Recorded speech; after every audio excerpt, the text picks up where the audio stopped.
This being Christmas Day, we look in on Jack Benny's home in Beverly Hills, where he is holding open house for all his friends. Take it away! Jingle bells, jingle around the table. Oh, what fun it is to ride in a rumble seat with Gable. Jingle bells, dum-da-dum. Mary, I wish you wouldn't jingle this ladder. I'm liable to fall off. Oh, I'm sorry, Jack. And hand me the rest of those ornaments. I want to get this tree decorated before the gang gets here. Yes, sir. This is a fine time to be trimming a Christmas tree. It should have been done a week ago. Well, I wanted to look around and get a real good one. I never saw such a droopy tree. It looks like Zazu Pitts in a green dress. Mary, all this tree needs is a few decorations. Now, hand me up those candy canes. Here you are. And hold the ladder. Hey, I had 12 of these candy canes. Now there's only 11. Where's the other one? Don't look at me. I'm not looking at you. I'm asking you. All right, I ate it. Here's 10 cents.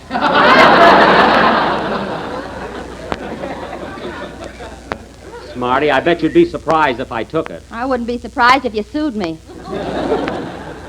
Mary, I want to get this finished. Hey, Rochester! Yes, boss? Where's that big glass star I told you to pack away last Christmas? You mean that shiny one with the 3 points on it? That star has 5 points. Well, it went down 2 points this last year.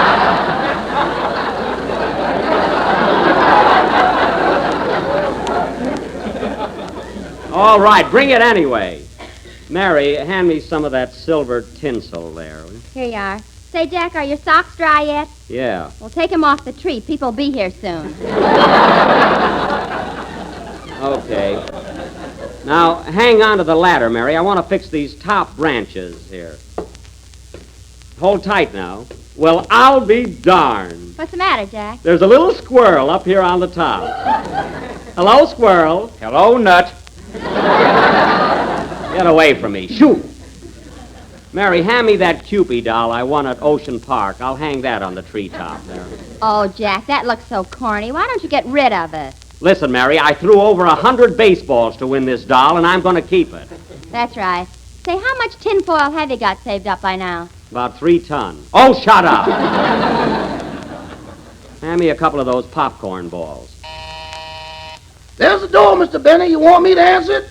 Look, Rochester, I'm up here on the ladder. My arms are full of ornaments, so what do you think? Well, how long before you'll be down? Answer the door! Yes, sir. Say, Mary, this tree is beginning to look pretty good now, isn't it? Huh? That tree wouldn't look good if Earl Carroll hung chorus girls on it. Oh, I don't know about that. Well, happy Yuletide, gentlemen. Entree. Oh, Jack, they're the boys from Phil's orchestra. Gosh, what they did to my house last time they were here. Come in, fellas!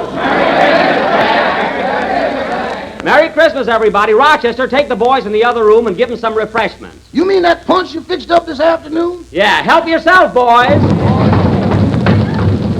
Take it easy, man. It ain't nothing to get excited about.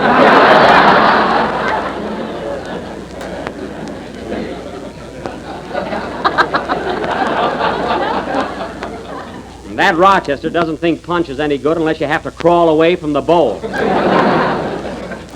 Now, let's see. Say, Jack, who's all coming over tonight anyway? Well, there's our whole gang. Then I invited some very important people. See, Robert Taylor and Barbara Stanwyck, Clark Gable and Carol Lombard, Ronald Coleman and Ginger Rogers. Oh, a whole flock of them. Well, gee, I ought to run home and put on a dress with a lower back. Lower back? It's down to San Diego now. And, oh, Mary, you want to hear something terrific? I asked Barbara Whitney to come here as my guest. Barbara Whitney? Yeah, you remember the girl I took away from Phil Harris? The girl you took away from Phil? What are you laughing at? That's like taking a hair away from John L. Lewis's eyebrows.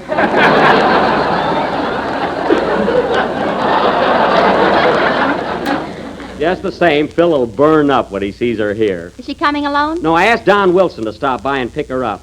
Now, Mary, hand me some more of that tinsel. I want to get this tree finished. Well, I guess they're starting to arrive now, huh? Hey, Mr. Benny, are you still up on that ladder? Yes, I am. Okay, then I'll answer. Well, that's mighty sweet of you. See, now I think I'll put something on this branch here. Oh, Jack, why don't you stop fussing with that tree and come down? No, Mary, Miss Whitney will be here, and I want it to look beautiful. Hello, Rochester. Hello, Mr. Baker. Merry Christmas, season's felicitations, and wipe your feet.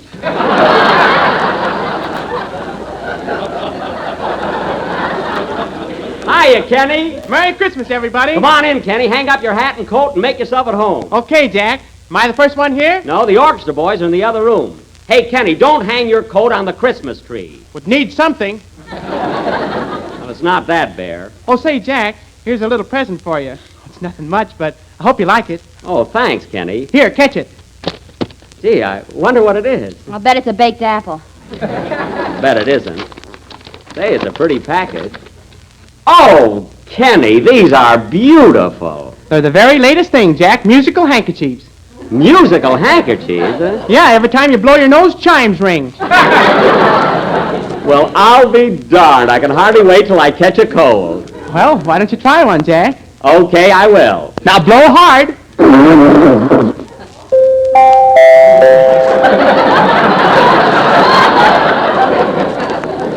Oh, isn't that a novelty? I wonder how they ever made these. They must have crossed a piece of linen with a hunk of xylophone. Mary, you're positively brilliant.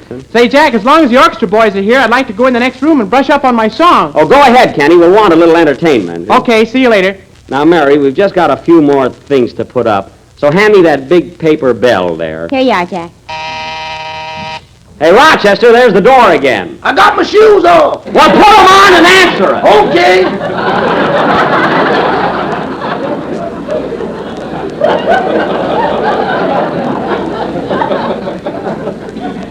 You know, Mary, the way Rochester's been acting lately, I've got a good mind not to give him his Christmas present. What'd you get him, Jack? A brand new vacuum cleaner.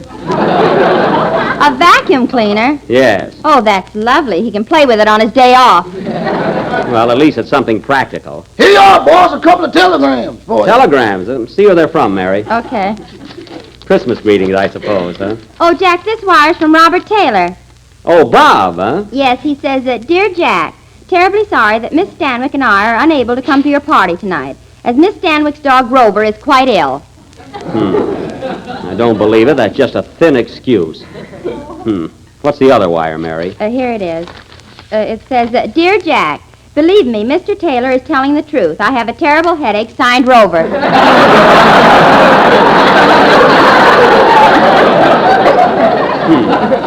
Well, it doesn't take Sherlock Holmes to see through those wires. I'm glad they're not coming. That burns me up. Hey, Jack, should I try my song now? Yes, go ahead and try it. What do I care? Mary, hand me some more of that lousy tinsel.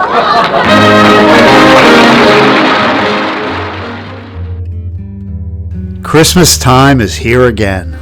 A time when us older folks reconnect with the child we once were. Moments from past Christmases relived, smiles and tears remembered, longing and gratitude and the laughter of those we've lost. At least that's what happens to me. Every Christmas that passes magnifies the memories of Christmases from a lifetime ago. Old-time radio helps me through the bittersweet nostalgia for days that no longer exist. And so, as Tiny Tim observed, God bless us, everyone. Joy to the world, the Lord is come. Let earth receive her King. Let every heart sing merry tune. And heaven take a new and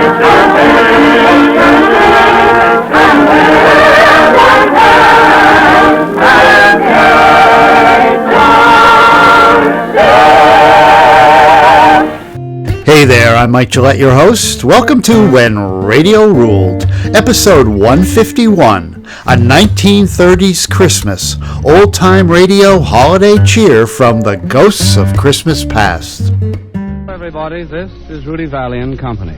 Our best holiday greetings to a jittery universe, or rather to that portion of same within reach of our wavelength and in tune therewith. To take your mind off the newspaper headlines, which seem to have little to do with peace on earth, goodwill to men these days, we have prepared an hour as merry as we can make it. Merry makers include Ethel Barrymore and Dudley Diggs in a scene from the Theatre Guild play The Ghost of Yankee Doodle by Sidney Howard. Oliver Wakefield representing Merry England in a serving of old English nut pudding. Lou Sorin in a sketch bringing to radio for the first time the great Hyman Kaplan, hero of a well-known comedy series in the New Yorker magazine. Irene Sherwood, salesgirl from the haberdashery department at Macy's, representing Christmas from the other side of the counter. Tommy Riggs and Betty Lou Barry, who join us to say, Merry Christmas to you and everybody, so there, too. When I was a kid, two Christmases unfolded together, the Jesus Christmas and the Santa Christmas. The Santa Christmas was all about the presents. We pretended it wasn't, but everybody loves getting presents. The spirit of giving, better than to receive, blah, blah, blah. Who were we kidding? Ladies and gentlemen, it just flashed through my befuddled brain that we've been a little selfish with our Santa Claus. We haven't shared enough of him with our audience. So to remedy that unintentional oversight, we now consult them on their Yuletide wants. Let's start with this lady here. You, madam, if you please. What do you want for Christmas? I want a mink coat. I've always wanted a mink coat. Last year I got a vacuum cleaner. The year before I got a washing machine. But I want a mink coat. Exactly. I work my fingers to the bone, and for what? Do I get a mink coat? Exactly. And a Merry Christmas to you, madam. And you want to give me a nice Christmas present? Uh-huh, yes. What? Well, will you please sing Silent Night? I will if you'll sing it with me. All right.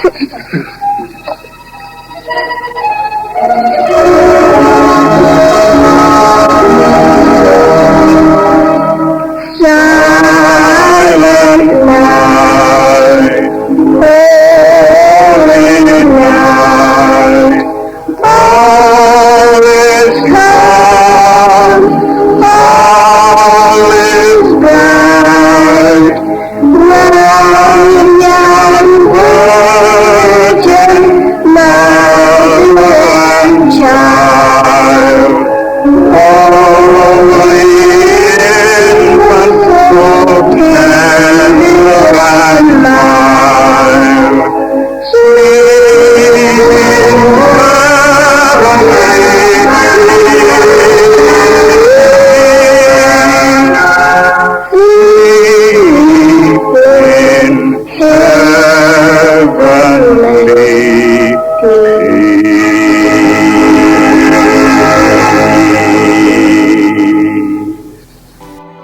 Every nation, according to its character and its taste, by some gift of gaiety has enriched the tradition of this our solemnest festival. And because America is what it is, we are the fortunate heirs of the accumulated customs of almost 2,000 years of keeping Christmas. The best songs that have been sung are sung by us. The best games that have been played, we play, and the best stories ever told are ours to tell. For storytelling has persisted as a Christmas ritual in spite of the printing press. A ceremony as hilarious and as serious as hanging the stocking, dressing the tree, and kissing under the mistletoe. And because Christmas is first of all for children, Christmas stories are fairy stories first of all. It's mildly surprising that the best of them all, which we're telling again for you next week, is for everybody and turns out to be a ghost story. I've endeavored, writes its author on its title page, I have endeavored in this ghostly little story to raise the ghost of an idea, which shall not put my readers out of humor with themselves, with each other, with the season, or with me. May it haunt their hours and houses pleasantly, and no one wish to lay it. It is signed your faithful friend and servant, Charles Dickens. Christmas might be 2,000 years old, but the 1930s Christmases had traditions that were all American capitalism. Our fat, jolly, modern Santa Claus first appeared in a Coca-Cola ad in 1931. And American Christmas trees now mostly wore electric lights instead of the traditional lit candles. The big department stores all had their very own Santa Claus to talk to the kids of the big spending customers who put the gifts under the tree. And no department store Santa was better known than the one from Macy's in New York. Thank you, Peter. Peter Van Steeden, shuck up the platform after that number, boys. Peter Van Steeden and the Ipanamanians have just played That's a Plenty. That's no thought of mine. That's the name of the song. And now, ladies and gentlemen, I know you didn't expect to meet... Whom, Fred? A man you aren't expecting to meet until the end of the month, Harry. The landlord, Fred? No, it's Santa Claus. Santa Claus? Oh, goody. Yes. The only man who can get a laugh before he said anything. The gentleman I am about to interview himself interviews several thousand kiddies a day. For 11 months each year, his name is Jim Willis. But when December rolls around, he suddenly appears in Macy's toy department, where he is known as Santa Claus. And so, ladies and gentlemen, I know you didn't expect to meet that Yuletide myth, that man about flue and chimney, Santa Claus in person. Good evening, Mr. Claus. Merry Christmas, Fred. Well, thank you, and the same to you, Mr. Claus. Oh, you can call me Santa, Fred. Well, that's very nice of you. I didn't want to get so intimate on first meeting. Well, Santa, you certainly look pretty snappy in that ermine-sprinkled red jacket and those crimson +4s you have on there. Thank you, Fred. Do you really like this suit? Oh, it's a dandy. You look like a bloodshot, good humor man.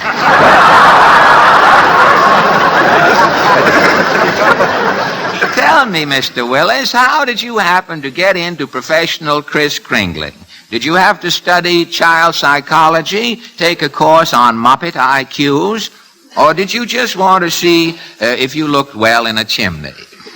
No, Fred. 3 years ago, Macy's advertised for Santa Claus. Yes? Oh, there were quite a few applicants. And P.S., you got the job. That's right. Well, what qualifications must a mock St. Nicholas boast?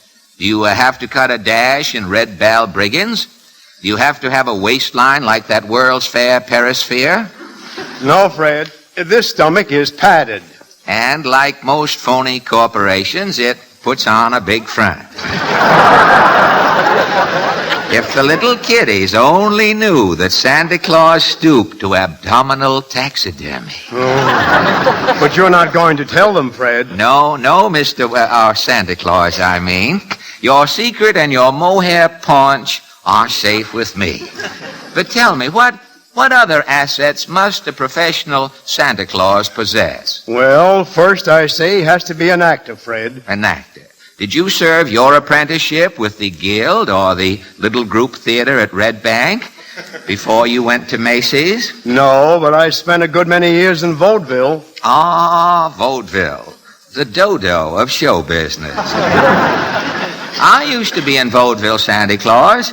I did a juggling act. 2 minutes of juggling and 8 minutes of picking things up. I always tried to leave the stage as I found it. I know. I saw your act once, well, Fred.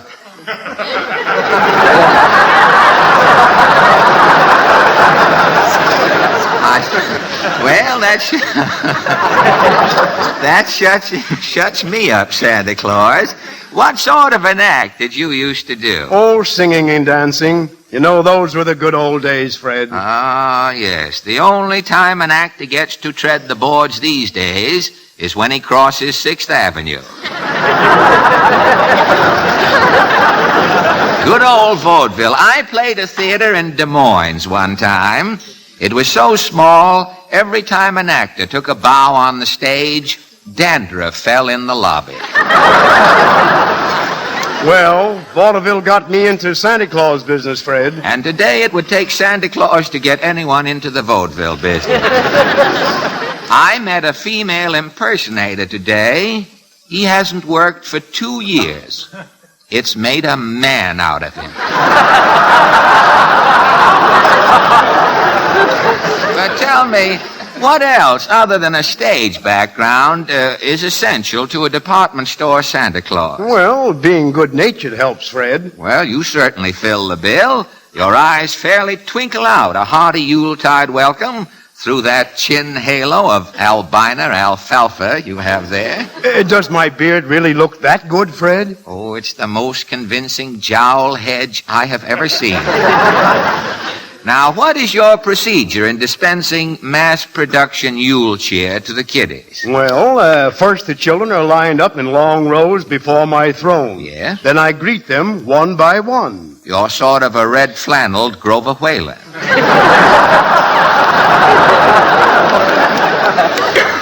Well, do you beam and greet from 9 to 5 each day? No. Macy's has 4 Santa Claus, working on half-hour shifts. Gosh, even the hallowed prototype of St. Nicholas succumbs to the Wagner Act these days. Well, doesn't it deflate the youngsters' illusion to see a new Santa Claus coming off the assembly line on the half hour? The children never see 2 Santa Clauses at the same time, Fred. Well, it's probably just as well. They'd surely stop drinking if they did. Well, how do you escape to make your way for your stand-in? Now, when my time is up, I tell the kiddies I've got to go in and feed my reindeer. Yeah? And a few seconds later, why, the relief Santa comes out. Well, isn't it confusing with 3 Santa Clauses milling about in that back room? Do you ever get bewildered and tell each other what you want for Christmas? No, we're never that confused, Fred. Fortunately. Now, about your fans, do you find the children's requests have trends? Do they vary from year to year? No, the girls still want Didey or Betsy Wetsy dolls. Well, how about the boys? Oh, boys seem to be more mechanical-minded today. They ask for dump trucks and erector sets and electrical toys. Yes, kids are getting pretty tricky these days. You must get some unusual requests. Yes, I do. A little fellow came up to me yesterday and said for Christmas he wanted $1 million. Thought you were Mr. Ickes, huh? What did you say? I said, son, with $1 million, you'll have plenty of headaches. Did the urchin have a reply? He said, listen, buddy, with $1 million, I can buy aspirin.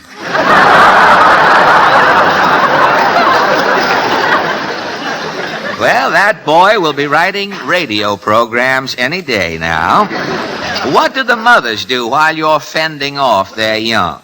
Do the mothers ever ask you for presents? No, they just ask me to make sure and give them back the right children. Well, Christmas, I'd say, is pretty tame here in New York. Have you ever seen a Christmas in Hollywood? No, I haven't, Fred. Well, I was out there last December. You know, before Santa Claus is released in Hollywood, he's previewed at San Diego. Last year, Santa Claus came into Hollywood for a personal appearance. It was 90 in the shade that day. Santa drove down Hollywood Boulevard, drawn by 2 reindeer they had left over from an old Nelson Eddy picture. Tinsel snow was falling. The crowd cheered. Santa walked up to the microphone and swooned, overcome with the heat. I guess Santa Clausing is safer in the East, Fred. Unquestionably. I imagine that during your 3 years as Santa Claus at Macy's, you have talked to a goodly number of juniors. Yes, Fred. On our busiest days, we interview about 30,000. 30,000. About how many children have you greeted today? I guess around 6,000. 6,000. Well, I know you're pretty tired, Santa Claus, and I hate to ask this favor, but before you go, do you think you can squeeze in just one more interview? Who, Fred? Well, Sandy, I don't, like to come right out. Oh, now listen. You don't have to worry, Freddie, my man. I've got your Buck Rogers disintegrator. You sure? Are you sure, Santa Claus? It's in the bag. Good night, Fred. Thank you, and good night, Mr. Jim Willis. Santa Claus is one of those seemingly simple concepts that are laden with multiple, sometimes contradictory meanings. Generosity and capitalism, ancient and modern, German origin but all American, naughty and nice. Santa Claus is many things to many people, but he is undoubtedly the best salesman that ever lived, personally responsible for billions of dollars changing hands every year. It was this, the commercial side of Christmas, that provided material for old-time radio comedies. Mysterious gifts got delivered to Fibber and Molly. Chubby characters dressed as Santa and got stuck in chimneys. Jack Benny went Christmas shopping every year, and the department store staff made him regret it every time. Funny stuff, all of it. But sometimes a comedy would make a nod to the sentimentality of the season.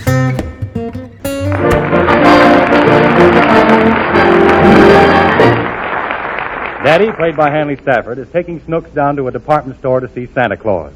As he leads her into the store, Daddy is full of happiness and the Christmas spirit. Listen. Oh, Snooks!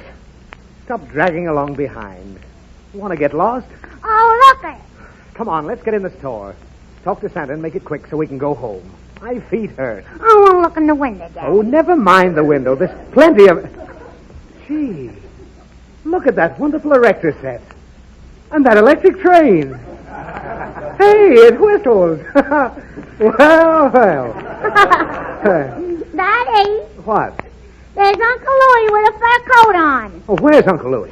There he is, climbing up the ladder. That's a mechanical monkey. Uncle Louie. I want it. Well, you can't have it. It's too big. Now, what else do you want? And buy me a drum. Oh, Snooks, you don't want a drum. Yes, I do. But if I get your drum, you'll keep disturbing me while I'm working. No, I won't. I'll only drum while you're sleeping. The drum is out. Now, get something sensible.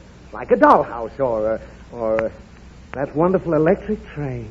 Boy, is that terrific. You want it, Daddy? Do I? I mean, what do I want with toys? Now, don't be silly. Now, hurry up, make up your mind, and we'll go in and see Santa Claus. Is he in there? Yes. Do you know what you're going to ask him for? Uh-huh. Are you sure? Uh-huh. What? I don't know. Well, I'll tell you. Ask him to bring you a dollhouse. Why? Because I've already bought it. That's the best toy for you. I don't want a dollhouse. Well, what do you want? I want a live pony. Oh, you can't have a live pony. You've got to ask Santa for a dollhouse. All right. Now, don't make any trouble for me when we get in there. I won't, Daddy. We better have a little rehearsal. I want to make sure you'll ask him for the right thing. Now, I'll be Santa Claus, and you come up to me. Aha! Merry Christmas, little girl. Same to you, Daddy. No. Say Merry Christmas to Santa Claus. Where is he? Inside the store. And why should I say it out here? Because I'm Santa Claus. Where's your beard? I haven't got a beard. I'm just pretending. Now, when you see Santa, I want you to ask him for a dollhouse. Now, let's try it again. All right. Now, here we go. Where are we going? Nowhere! Ah. Now, let's try it. Aha! Merry Christmas, little girl. I want a live pony. I told you to ask for a dollhouse. I don't want a dollhouse. Just the same, you've got to say, I want a dollhouse. Why? Say, I want a dollhouse. Ah, Merry Christmas, little girl. What do you want? Daddy wants a dollhouse. What? But I want a live pony. Now, listen, sir. If you don't ask him for a dollhouse, I won't take you in there. Are you going to behave? Mm-hmm. All right, let's go in. All right. Now, there's Santa. Now, come on over and talk to him. Now, go ahead, sir. Hello, Santa Claus. Well, Merry Christmas, little girl. Merry Christmas.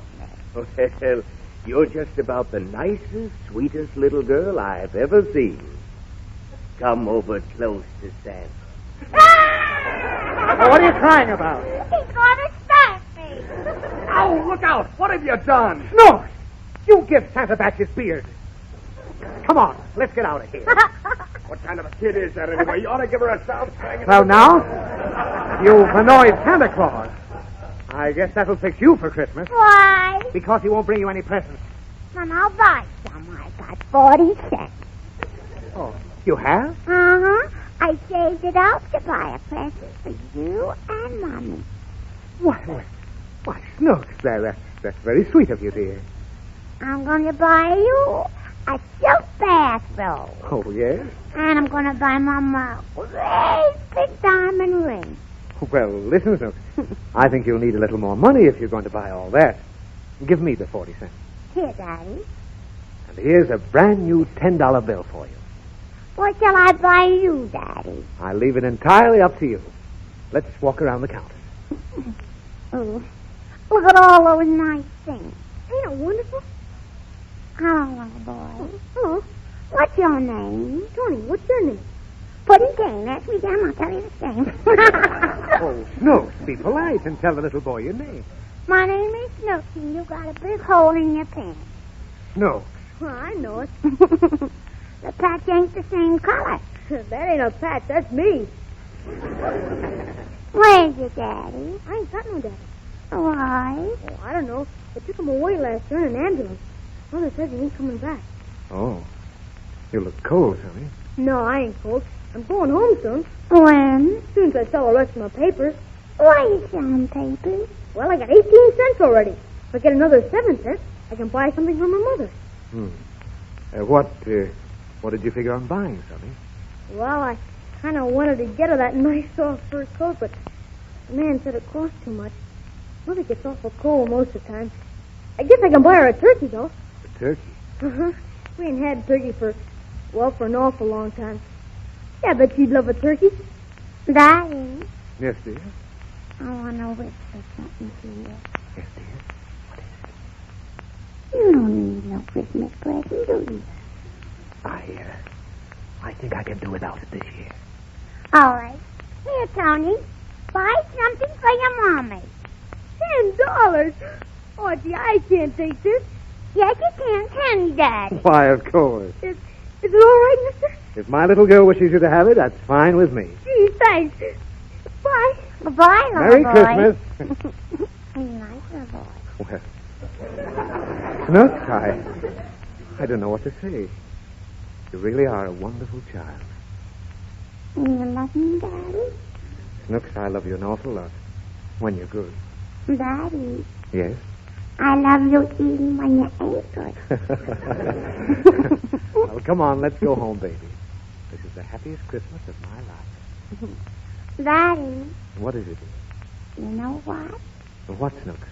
I bet that little boy thought I was Mrs. Santa Claus.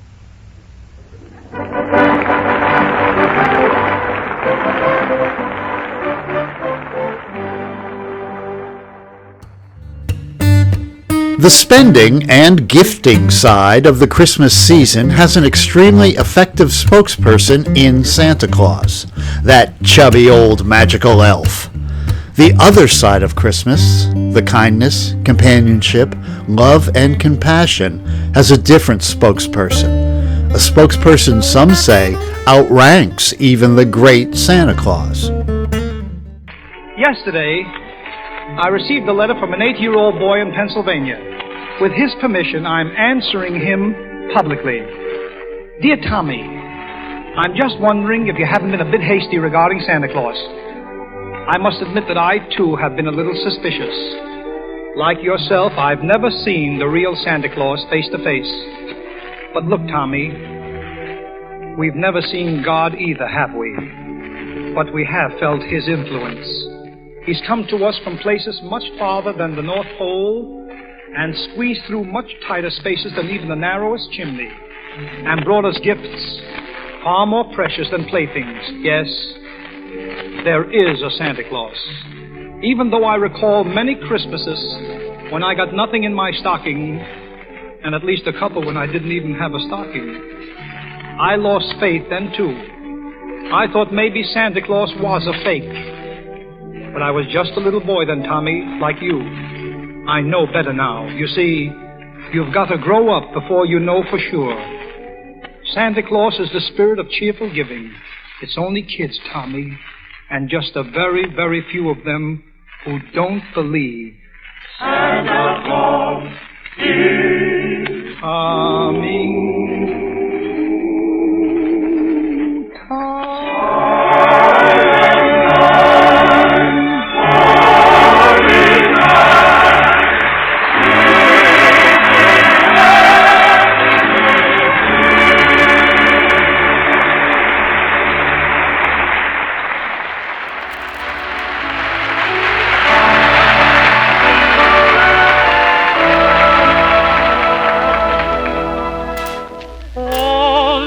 town of Bethlehem.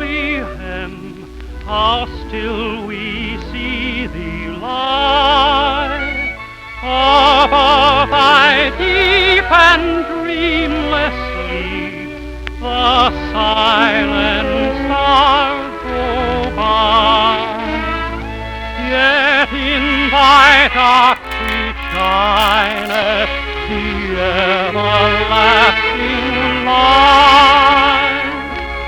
The hopes and fears of all the years are met in thee tonight. The first Noel, the angel did say, was to certain poor shepherds in fields as they lay, in fields where they lay keeping their sheep on a cold winter's night that was so deep. Noel, Noel, Noel, Noel, born is the King of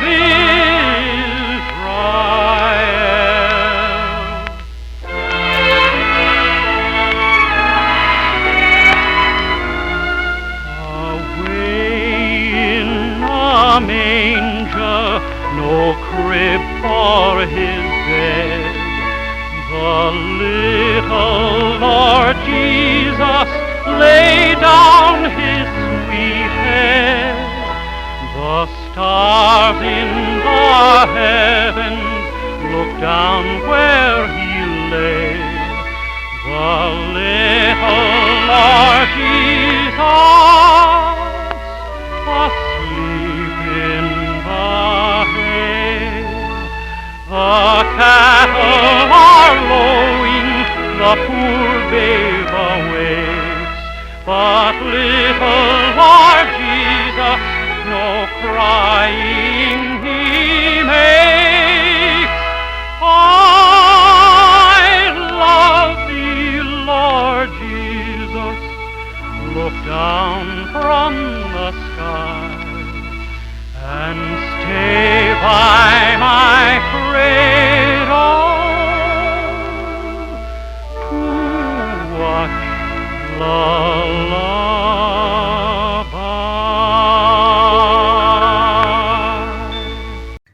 The Christian dimension of Christmas is, of course, grafted onto more ancient winter solstice observances. But for the America of the 1930s, God was the reason for the season, and old-time radio reinforced that belief. Tonight, in honor of Christmas week, Meredith is going to play that great Christmas hymn, Adeste Fideles, featuring Robert Stevens. King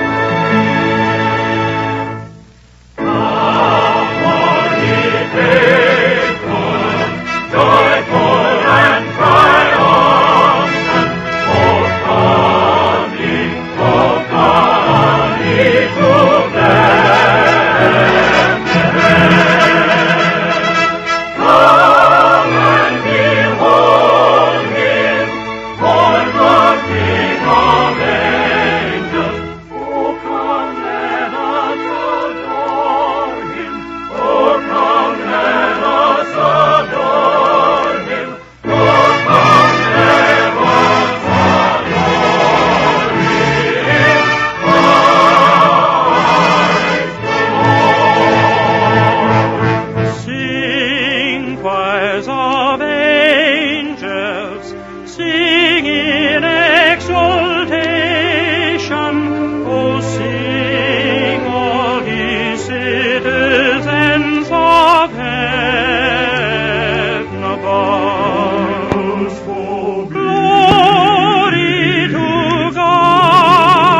was Franz Gruber. He was born in a little town in Upper Austria almost 150 years ago. His father was a poor linen weaver. So although Franz was interested in music almost from the time he was a baby, there was little money available for study. But Franz Gruber was a boy of talent as well as determination. At home beside his bed, he built into the wall a series of little blocks about the size of the keys of an organ. And there he practiced. One Sunday, the regular church organist having been taken suddenly ill, the boy Franz, only 12 years old, leaped to the organ bench and played the entire service of High Mass from memory. It was just 10 years later, in the year 1818, when he was only 22 years old, that the young man made his deathless contribution to music. The parish priest, a man named Joseph Moore, burst into Gruber's house on Christmas Eve with a poem he had just completed. The priest read the verses to his friend and suggested that Franz supply a melody to accompany them for the Christmas services in the church the next day. Within an hour, Franz Gruber had conceived and finished his masterpiece.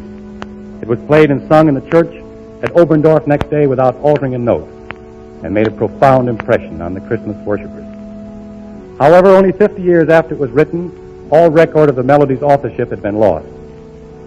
A discussion of its origin, which accidentally took place in the presence of the composer's 12-year-old son, led to the discovery that it was not a folk song, but the composition of Franz Gruber. And so let us enjoy it again, as Meredith plays it.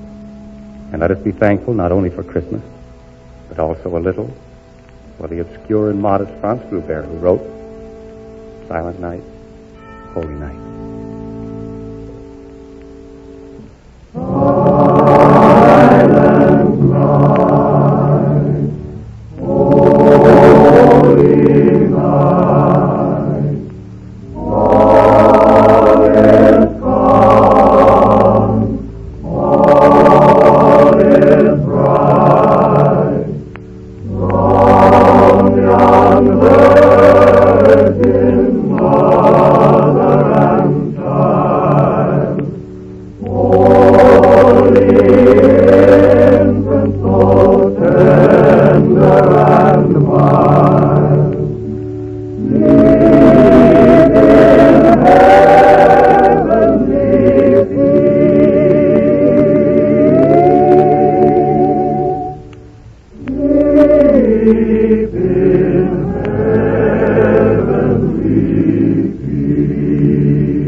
The solemn and sacred aspects of Christmas were what the old-time radio dramas focused on.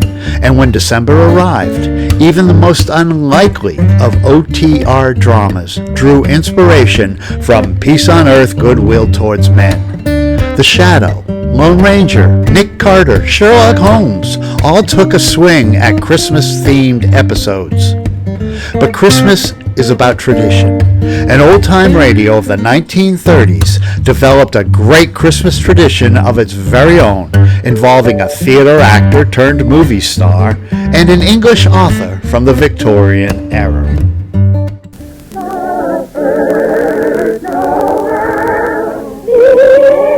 Good evening, this is Orson Welles. There are clearly a number of ways in which a Christmas carol could be introduced.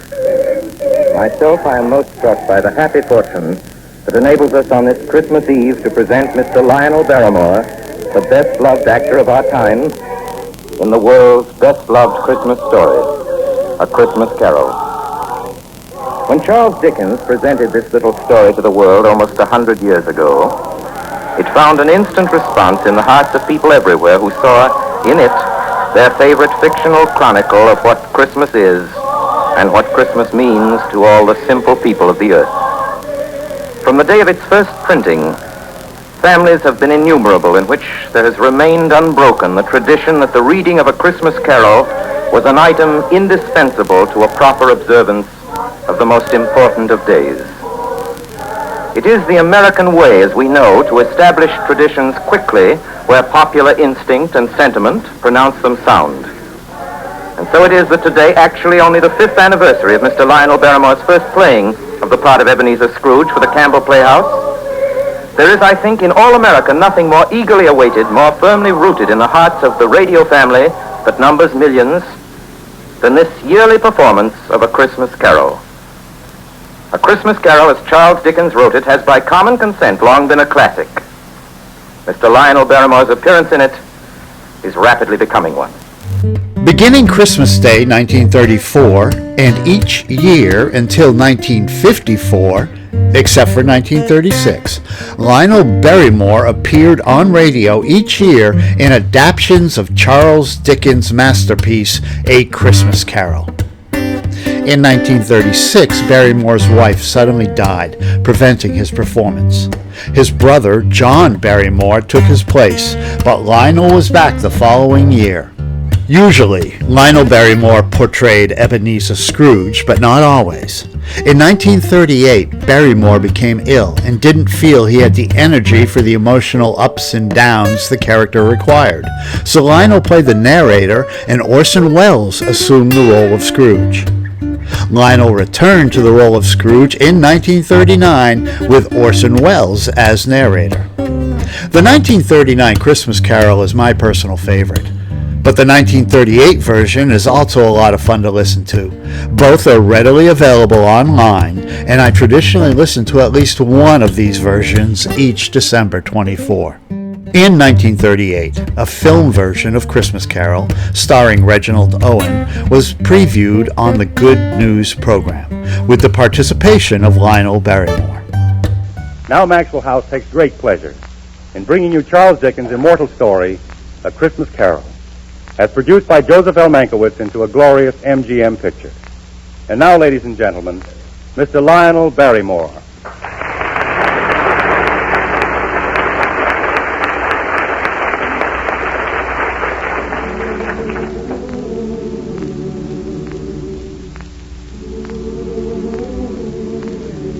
Tonight we honor Christmas in presenting an immortal story by Charles Dickens. A story which Metro-Goldwyn-Mayer has faithfully transcribed into a beautiful and inspiring picture, A Christmas Carol.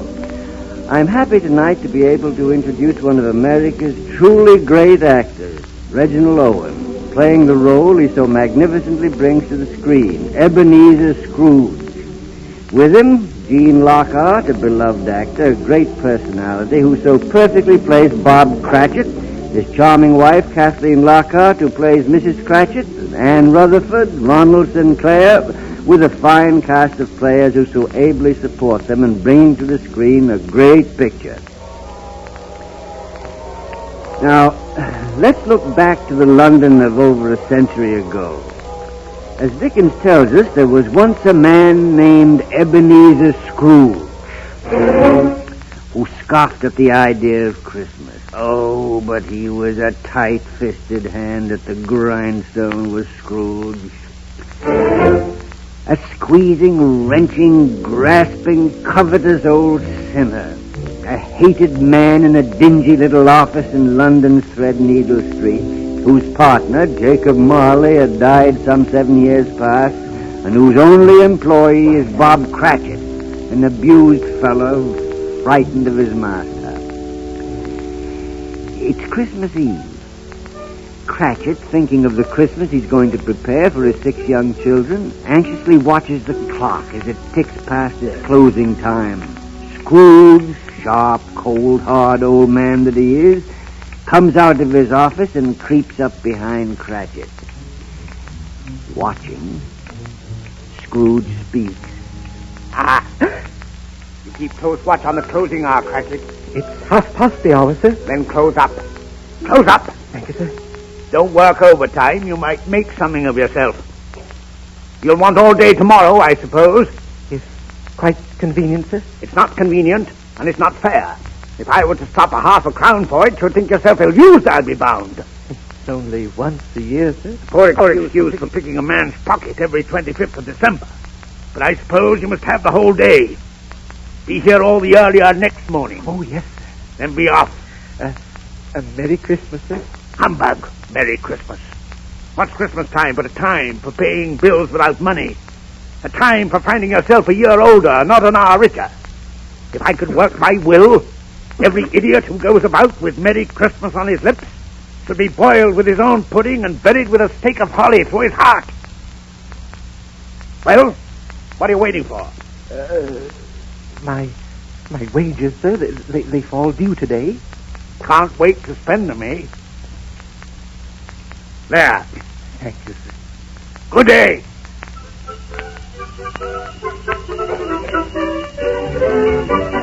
Bob Cratchit jogs up Threadneedle Street, greeting friends and strangers alike with a jolly smile and a cheery Merry Christmas. Rounding a corner, he suddenly runs into a barrage of snowballs. One of these, better aimed than the others, knocks the hat from Bob Cratchit's head. Looking around, Bob sees a gang of urchins scurrying away. He runs after them and catches them.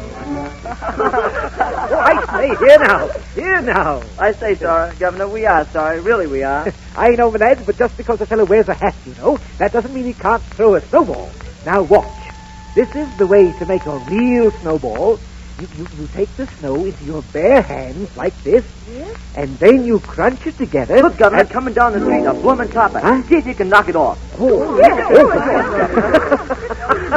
right you are. Here, give me room. Now then, 1, 2, 3. Good God, bullseye, Governor. Oh, it was nothing. It was nothing at all. Oh, Mr. Scrooge, I'm sorry, Master. I had no idea it was you. No idea at all. Truly, Master. No doubt this is your idea of a Christmas joke. I'll get your hat, sir. It's ruined. Cratchit, I told you before that I could find a man more capable than yourself. I need say no more. I'm sacked, sir? Exactly. But in my paper, sir, it says that I must have a week's notice. Your week's salary will recompense me for the price of a new hat. No! Because this hat costs 16 6, and your salary is 15 6. You owe me a shilling. Give it me. Yes.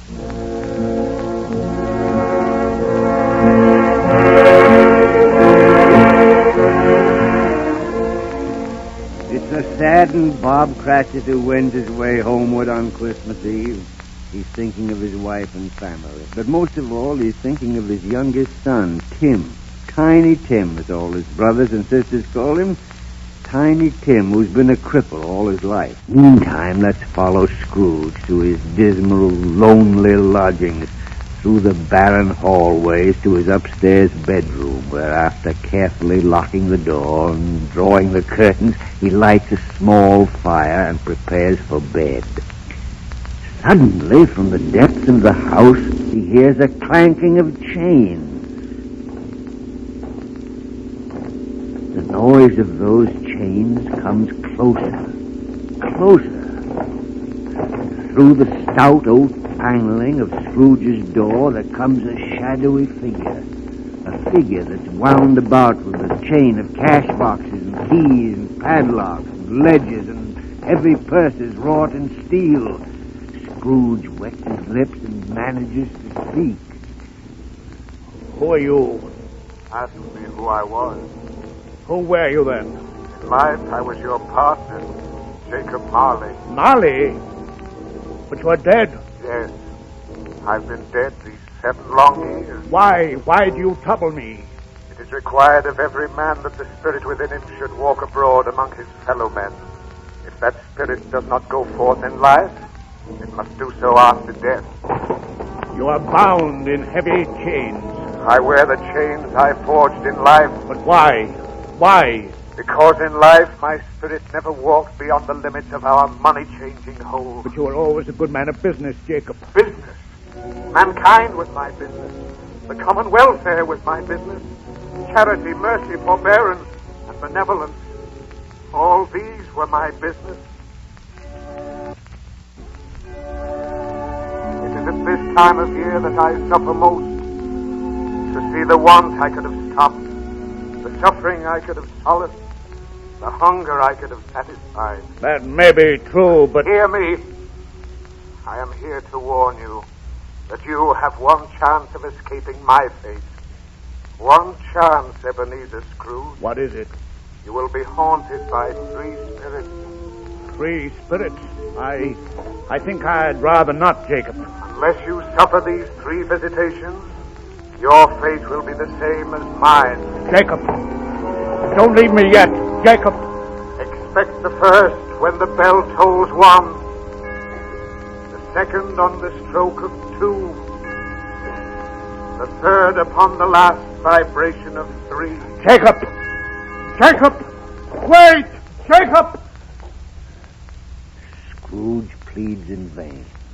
Like a wisp of fog, the ghost slips out of the window. Scrooge weaves toward his bed, tumbles in, and pulls the coverlet over his head. It's 1 minute before 1. Scrooge pokes his head slowly from under the coverlet and trembles to a sitting position and looks nervously round. Suddenly, his room is flooded with light. The curtains on his bed are ripped apart. Scrooge is facing the first spirit. Ebenezer Scrooge, Yes. I am the ghost of Christmas past. Arise from your bed and come with me. What is your business? Your welfare. Your reclamation. Come, step up on the windowsill. The windowsill. But... Have no fear. Bear but a touch of my hand on your heart, and you shall be safe. We'll fall. We'll fall. No, we won't fall. We'll fly easily and gently across the London rooftops, high above the chimneys.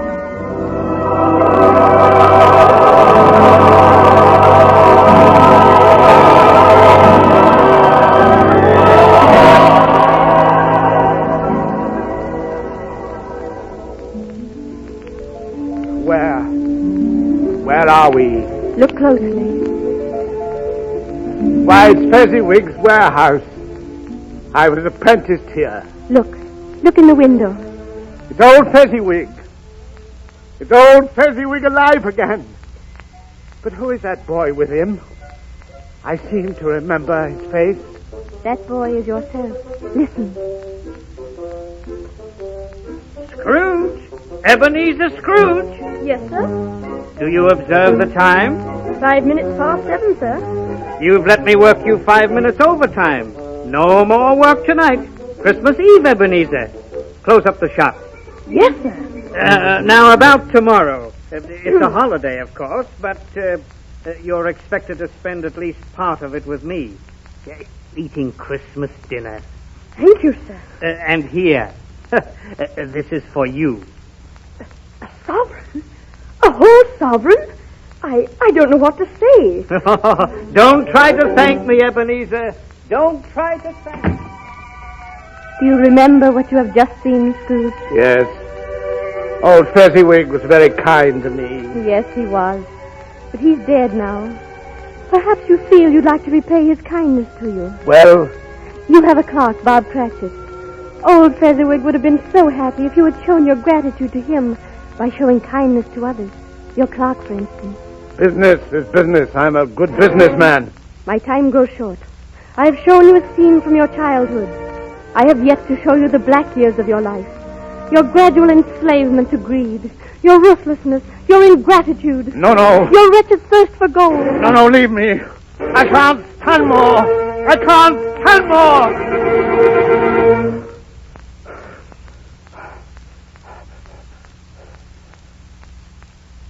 I must have been dreaming. I'm here in my bed. Yes, that's it. I was dreaming. You were not dreaming, Ebenezer Scrooge. Who Who are you? It is 2 o'clock. Come closer and know me better. Yes? I am the ghost of the Christmas present. What are we going to do? Walk in the world on this Christmas night, for you to see and hear and feel the Christmas in the world this night. Did you say walk or fly? Walk. Touch my robe.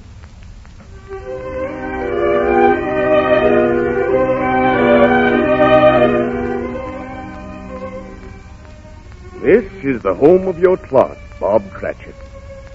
It's not a very large place, is it?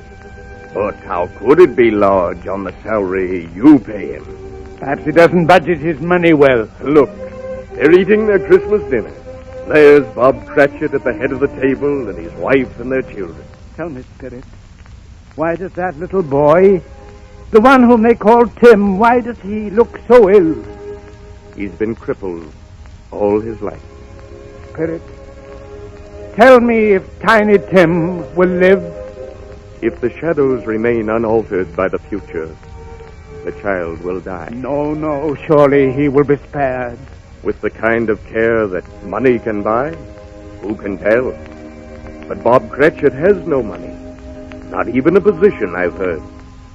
No, if all this remains unaltered by the future, the next Christmas will not find Tiny Tim here. But he mustn't die. This can't happen, Oh, what of it? Surely you don't care. But I do. No, Scrooge. Come, my time with you is up. We must return. But look, inside, Bob is telling a story. Spirit, please let me hear Bob's story. No, we must go. But it's about Aladdin and the magic lamp. Please let me stay. I won't come with you. I'm going to stay. Don't act like a fool, man. You don't like Christmas. But I do. I do like Christmas. I love Christmas. I love Christmas.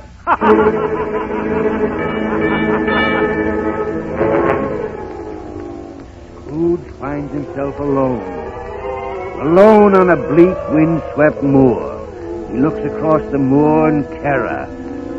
Coming like a mist along the ground toward him is a draped and hooded phantom. Slowly, silently, this phantom approaches. Humbly, Scrooge bows his head. You are the ghost of Christmas yet to come. You're about to show me things that have not happened, but will happen in the future. Is that so, Spirit?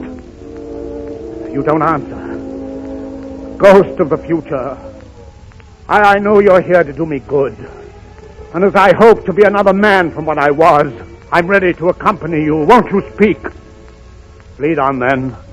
I shall follow gladly.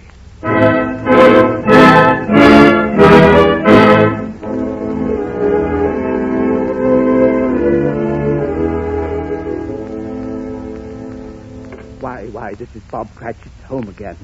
They, everybody. All the children look so sad.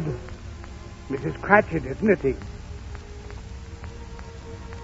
It must be getting near your father's time. We've passed it, Mummy.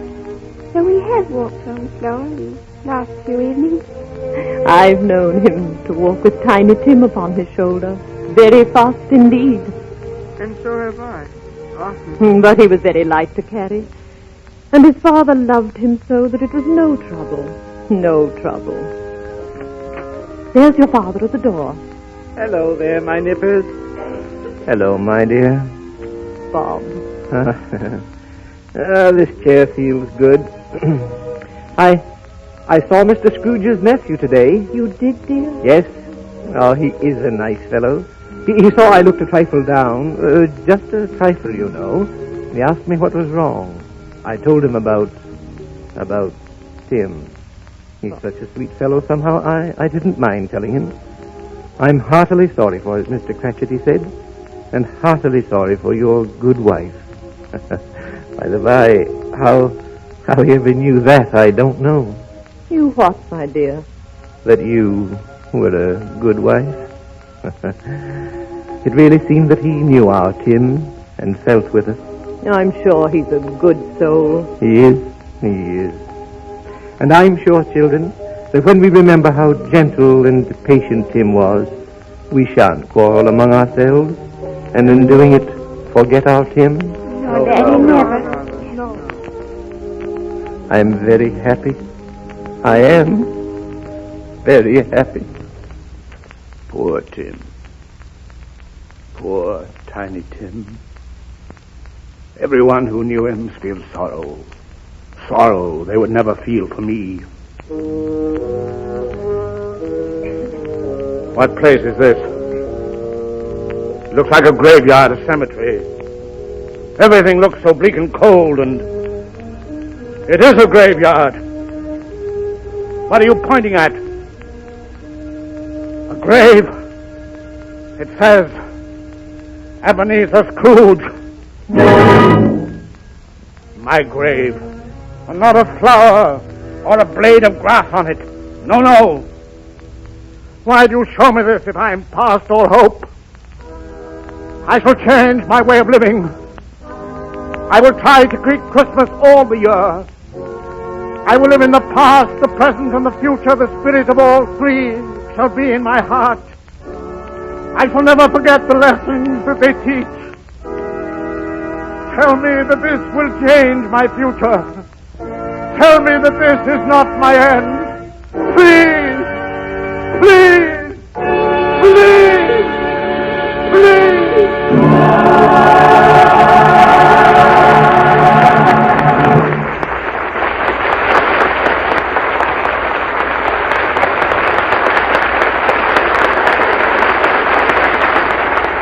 Congratulations, Reginald Owen.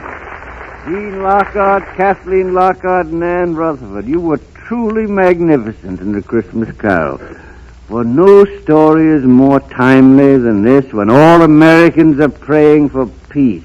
Peace on earth and goodwill toward men. And as Tiny Tim says, God bless us, everyone. Maybe one reason Christmas Carol resonated so strongly with OTR audiences in the 1930s was the lesson of the story. We could learn to be better than we are by facing the mistakes of the past and vowing not to repeat them. But the 1930s world hadn't learned from past mistakes.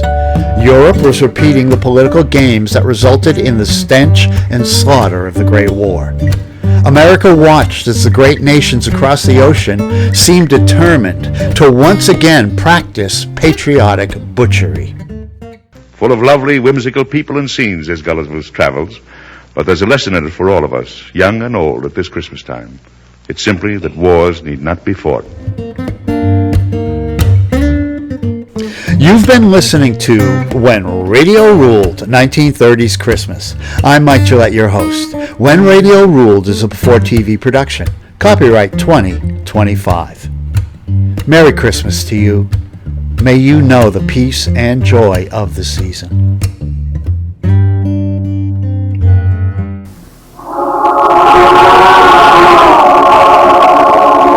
This is Nelson Eddy, wishing you all the happiest Christmas you ever had.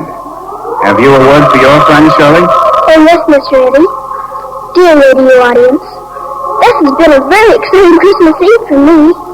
And Mr. Maeterlinck, can you hear me away over in France? I just love playing in your wonderful story, The Bluebird. And now, I just want to say to my friends at 20th Century Fox and to all the neighborhood good golf dealers everywhere, a very Merry Christmas to you and your families. A Merry Christmas, everybody! Good night, Shirley, and Merry Christmas to you. And ladies and gentlemen, remember, it's only in the Gulf Theater where you can meet all your favorite stars. The greatest motion picture stars working together. In the next 2 weeks, for example, we'll bring you Betty Davis, Spencer Tracy, Humphrey Bogart, Claudette Colbert, Charles Boyer. And be sure to make a date right now for Gulf's big New Year's Eve party here next week with Eddie Cantor, Gene Autry, Joan Blondell, Bonita Granville, Mr. Guffey, Eddie Cantor's latest singing discovery, and Oscar Bradley and his Gulf Orchestra. Listen in, won't you? Good. Until then, this is Roger Pryor saying good night for your neighborhood good golf dealer, wishing you the best of good health, happiness, and Merry Christmas. In your living rooms tonight are some who are there only on Christmas, and I know their presence has made it a happier day for you. Still others may have joined your family circle through the medium of the Lux Radio Theater, because they knew that you at home were listening. So to those of our radio family who are at home and to those who are far from home, we send our greetings and our hope that you've enjoyed all the blessings of this Christmas day. And our hope, too, that your prayers will join ours for the restoration of that blessing of 1900 years ago.